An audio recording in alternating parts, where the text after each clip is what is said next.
할렐루야, 예수님 안에서 반드시 좋은 일이 있습니다. 사람 누구도 자신이 원해서 태어난 것은 아닙니다. 태어나다 보니 사람으로, 남녀로, 한국 사람으로 태어났습니다. 지금 나의 외모도 부모로부터 물려받은 유전자도 나의 의지와 노력으로 얻게 된 것은 아닙니다. 나의 의사와는 전혀 상관없이 나는 이렇게 태어나 존재하게 되었습니다. 뿐만이 아니죠. 그런 사람 중에서 내가 예수님을 믿어 하나님의 자녀가 된 건 역시 내 힘과 노력을 된 것이 아닙니다. 내가 예수님을 믿은 것 같아도 사실은 내 의지로는 보이지도 않고 만질 수도 없는 하나님을 믿을 수 없습니다. 성령께서 우리에게 믿음을 주어야 믿을 수가 있는 것이죠. 즉 나의 나 된 것은 오직 주님의 은혜라는 것입니다. 자, 이렇게 주님의 은혜로 내 생명이 만들어졌고 하나님의 자녀까지 되었습니다. 그렇다면 이렇게 하나님의 자녀된 우리의 삶이 불행 끝 행복 시작인가요? 이제부터는 항상 꽃길만 걸을 수가 있습니까? 안타깝게도 그렇지 않습니다.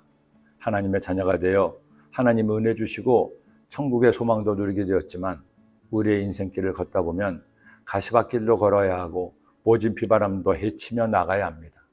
더구나 어느 때는 내 생각과 하나님의 뜻이 너무나 다를 때가 있습니다. 나는 이렇게 생각하는데 하나님은 다르게 행하시기도 하죠. 그러다 보면 어떤 사람은 믿음을 잃어버립니다. 열심히 예수님을 믿는 것 같았지만 자신의 생각대로 안 된다고 실망해서 교회를 떠나기도 합니다.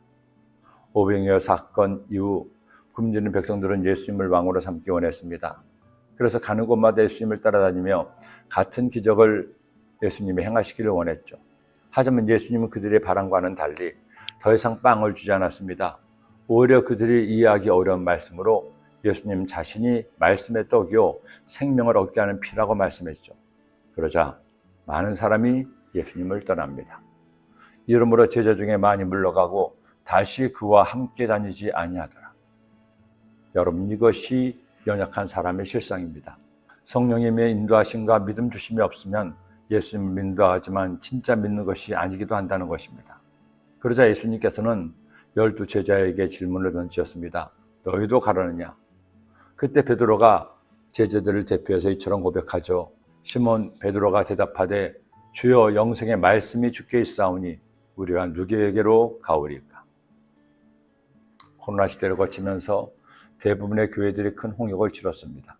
예배가 중단되는 사상 초유의 사태를 거치면서 많은 사람의 믿음이 마치 채로 걸르는 것처럼 걸러졌습니다. 다시 예배가 회복되었지만 예배의 자리에 다시 오지 않은 일들도 있었습니다. 한편으로는 안타깝고 한편으로는 하나님의 교회를 단련시키셨다는 생각도 하게 되었습니다. 그 어려움 중에서도 믿음을 지키신 여러분 감사합니다.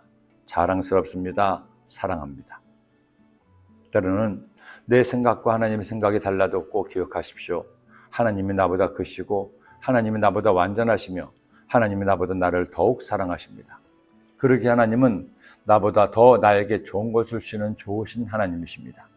그러니 내 생각, 내 이익이 아닌 하나님의 생각과 하나님의 기쁨을 위해 살지 않겠습니까?